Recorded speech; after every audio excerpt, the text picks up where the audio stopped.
Finding elements for performance audits. Findings present the results of your audit in an organized form for people who need and will use that information. Your findings consist of what you found, what's wrong with it, how it happened, what the impact is, how to fix it, and the basis for your findings. Finding elements are organized into familiar categories that go back thousands of years to the ancient Greeks. What you found is the condition. How it happened is the cause. The impact is the effect. The fix is the recommendation. And the basis is the criteria. Auditors tell us almost universally that identifying cause and differentiating between cause and condition challenge them more than any other finding elements. What is the cause? Is it really the cause? Or is it the condition? How do we know which is which? This video will show you how to sort them out. The 5 finding elements fit neatly into a formula. This diagram shows the relations among them. It is not as complicated as it looks. Criteria is the standard for judging your auditee's performance as it relates to your audit objective. From the auditee's point of view, it is their guidance for managing their operations as it relates to your audit objective. Look for that guidance and you will have your audit criteria. Criteria is the crux of your audit. Understanding it is the most fundamental research you will do, and it should be among the earliest steps in your audit plan. Condition compares directly with the criteria.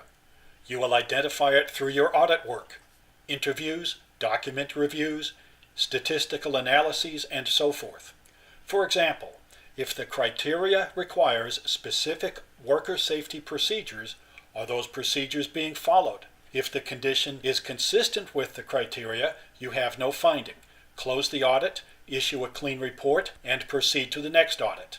If the condition is not consistent with the criteria, you have a finding. Collect reliable evidence of that condition and pursue the rest of the finding elements.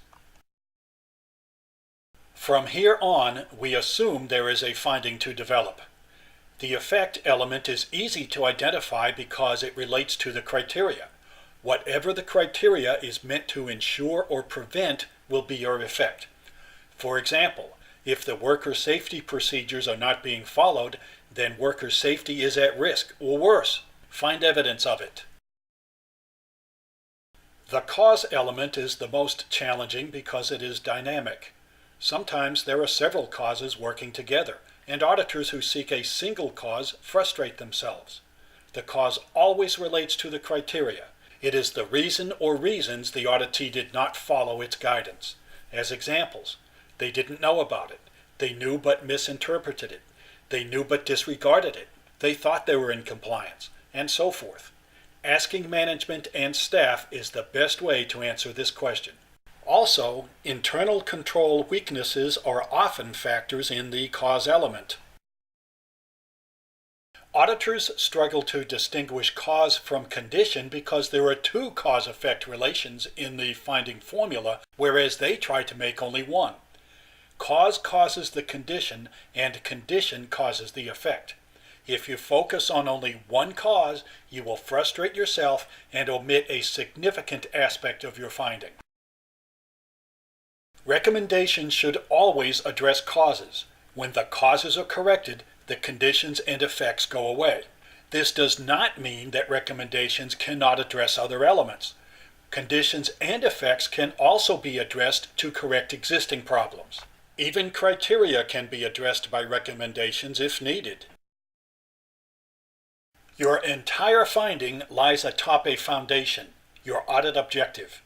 Everything that happens in your findings must relate to your audit objective and answer the questions it poses. This applies to each of the 5 finding elements and the finding overall.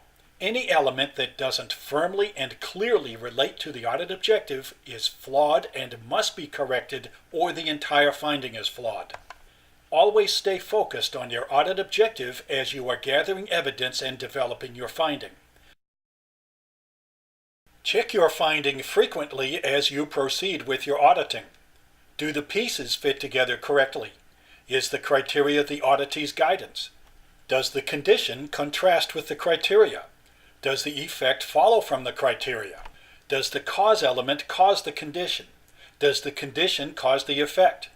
Do the recommendations address causes? Are conditions, effects, and criteria addressed if appropriate?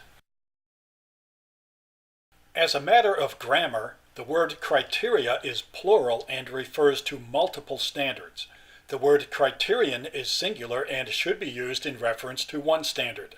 In auditing, however, the word criteria is commonly used in reference to the finding element regardless of the number: criteria, condition, cause, and effect. Enjoy your auditing.